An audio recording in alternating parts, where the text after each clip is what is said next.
Bienvenidos a este espacio de ciencia y tecnología en France 24.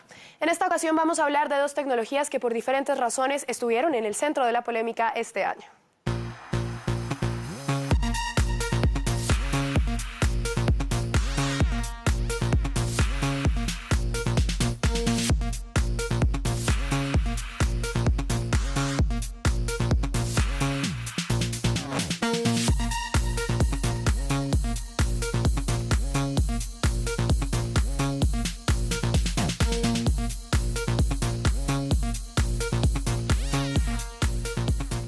Para discutir estos temas nos acompaña Samir Estefan. Él es experto tecnológico, consultor en transformación digital y conferencista internacional. Samir, bienvenido. Valentina, muchas gracias. Bueno, vamos a empezar hablando de vehículos autónomos. Son estos diferentes tipos de autos que tienen unos mapas precargados, que no necesitan un conductor, que tienen cámaras, que tienen sensores y gracias a esto pueden recorrer las vías, frenar en los semáforos, esquivar obstáculos, etcétera. ¿Cuáles han sido los principales desarrollos en este sector durante este año?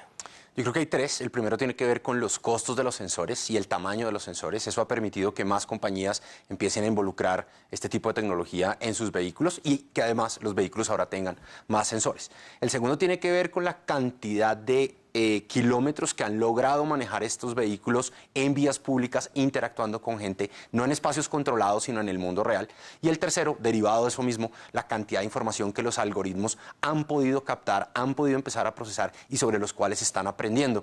Porque tal vez lo más interesante que la gente no cae en cuenta es que cuando un vehículo de estos aprende algo, todos los vehículos de esa misma red aprenden lo mismo. Entonces, esos son como los tres más importantes. Bueno, ahora tenemos que hablar de un episodio que pues ensombreció un poco esta tecnología y fue un vehículo de Uber que atropelló a una mujer, a una peatón, en Arizona cuando estaba realizando pruebas. ¿Esto puede disminuir la confianza de los usuarios, de las personas en este tipo de tecnología? Yo creo que es noticia, ¿no? Al final, cuando pasa algo que está involucrando algo que no conocemos o que no entendemos muy bien, la gente tiende a asustarse. Pero cuando uno compara que este año murió una persona de la mano o en un accidente donde estaba involucrado un vehículo autónomo y lo comparas con el 1.250.000 personas que murieron este año en accidentes de tránsito o incluso con los 50 millones de personas que han resultado lesionadas en accidentes de tránsito en los que no hay vehículos autónomos, pues creo que los números demuestran que el camino es otro. Al final del día, este vehículo, por alguna extraña razón, el algoritmo cuando vio a la persona, no es que no lo hubiera visto y la preocupación inicial de las autoridades fue qué falló en el vehículo, todavía está en investigación. Uber, digamos, ha detenido las pruebas de sus vehículos autónomos, pero el vehículo vio a la persona, ¿sí? Y desechó a la persona como un error, no como un objeto que se estuviera atravesando en la vía. Ok, pero entonces podemos decir que de esto los vehículos van aprendiendo otro tipo, es decir, los vehículos de otras compañías también aprenden de ese mismo error y logran superar este impasse. Ahí todavía no hay un modelo en el que las diferentes compañías que están haciendo vehículos autónomos compartan información entre sí. Yo creo que es parte de lo que se está hablando, pero claramente en la medida en que más vehículos están en la calle interactuando con la gente, ellos van aprendiendo más de esas realidades que en ambientes controlados no pasan. Bueno, pues tenemos que hablar de algo y es que la Sociedad de Ingenieros Automotrices de Estados Unidos considera 6 niveles de automatización de los vehículos, donde 0 es un nivel donde el conductor hace todo y 5 es un nivel donde el vehículo hace todo, pero esto todavía es una tecnología utópica. ¿Qué tan lejos estamos de ver un vehículo 5 recorriendo las calles?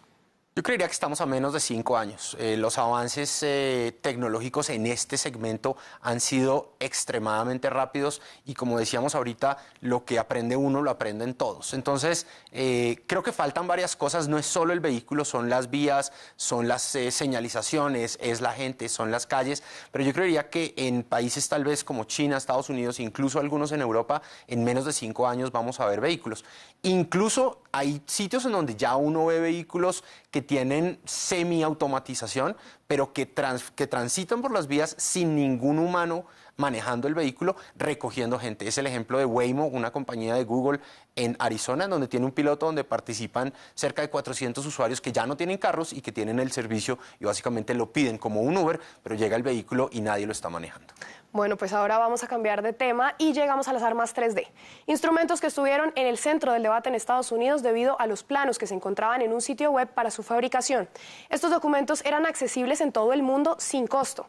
La justicia estadounidense bloqueó el acceso. Sin embargo, la firma distribuidora decidió empezar a vender los planos para fabricar estas armas. No obstante, la polémica se remonta a 2015. Veamos más en el siguiente informe. En 2013, la compañía Defense Distributed había publicado los planos necesarios para fabricar armas 3D, pero el gobierno estadounidense le exigió que los eliminara de su portal web. En 2015, la empresa demandó al Departamento de Estado pidiendo que se le permitiera volver a publicar los documentos. 3 años después, en junio de 2018, el departamento y Defense Distributed llegaron a un acuerdo y tras pagar una multa, el 1 de agosto los planos podían volver a la web.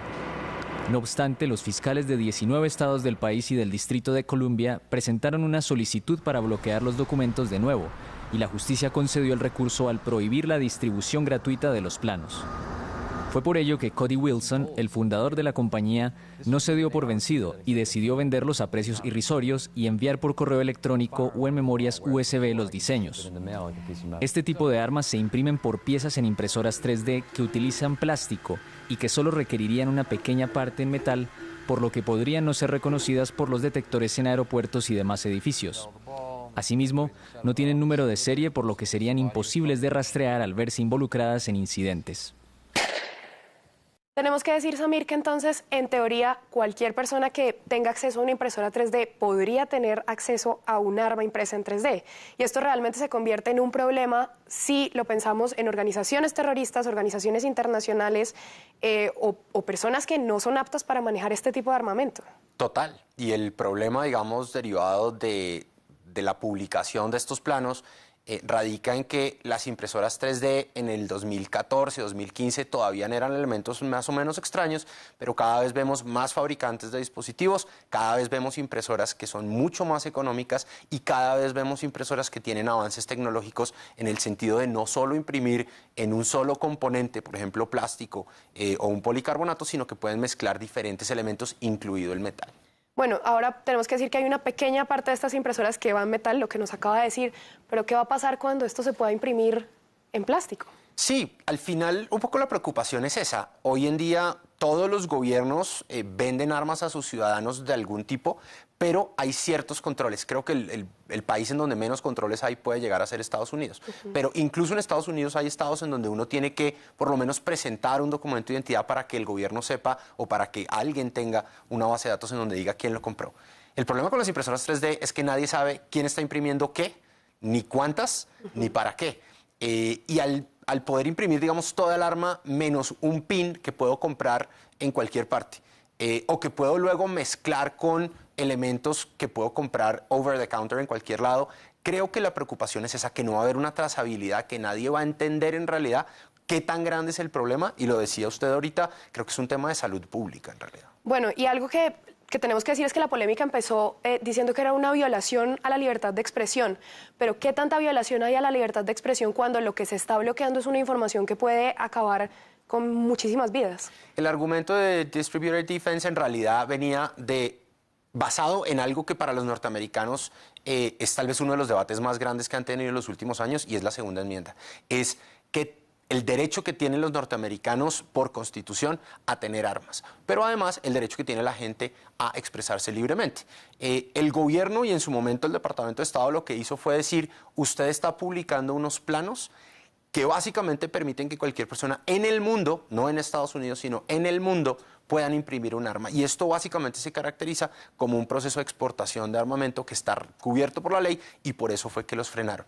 Lamentablemente el gobierno del presidente Trump, que viene, digamos, con un apoyo muy grande de la NRA y que tiene un pensamiento más liberal en este tema, llegó a un acuerdo con ellos, les permitió no regalarlos, sino venderlos. Entonces los venden por 1 centavo o por 5 centavos, y fue ahí donde los estados tuvieron que salir a decir no estamos de acuerdo con ello, y en este momento todavía sigue la polémica de quién tiene acceso a las armas. Claro, bueno, y algo que tenemos que decir respecto a esto, pero que también puede hablarse sobre vehículos autónomos, es qué tan difícil es regular este tipo de tecnología, qué tan difícil es regular los vehículos y las armas 3D. Yo creo que es muy difícil. En el caso de las armas es muy difícil porque yo puedo controlar lo que hace una persona, pero después no puedo controlar lo que hace una persona que ya bajó estos planos y se los regala a otras personas en el Deep Web, por ejemplo. Y en el caso de los vehículos autónomos creo que es más complejo aún. Este año hubo un estudio muy interesante en el que básicamente le preguntaban a la gente qué debería hacer su carro autónomo en un caso en el que viene dos personas en su vehículo, ven cruzando a una persona de edad y al lado hay unos niños parados en una esquina. ¿Qué decisión debería tomar el carro? ¿Salvar al adulto mayor, salvar al niño o salvar a los que van en el vehículo?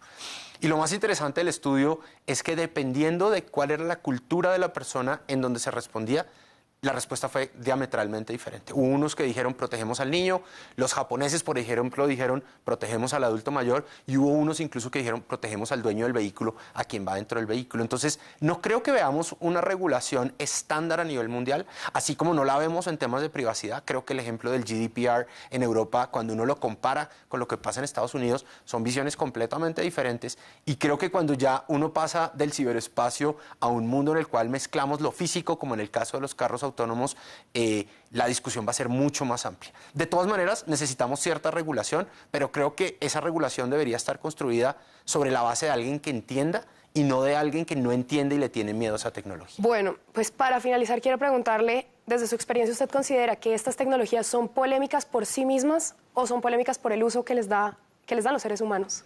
Yo creo que son polémicas por el uso y son polémicas por la falta de conocimiento que tenemos los humanos acerca de esto. Y en los últimos 15 años lo que hemos visto es cómo la tecnología se ha disparado, la gente siente que el mundo cada vez va más rápido y cada vez tenemos menos tiempo para entender, para poder apropiarnos de esa tecnología. Incluso aquellos que las han creado están hablando de un tema que se llama consecuencias inesperadas y es cosas que no habíamos caído en cuenta que las tecnologías podían generar en nosotros como sociedad. Creo que es eso, es el miedo y es la velocidad a la que crece la tecnología. Bueno, pues Amir, muchísimas gracias por su tiempo, por sus respuestas y a ustedes muchas gracias por acompañarnos. Continúen con toda nuestra programación en France 24 y France24.com.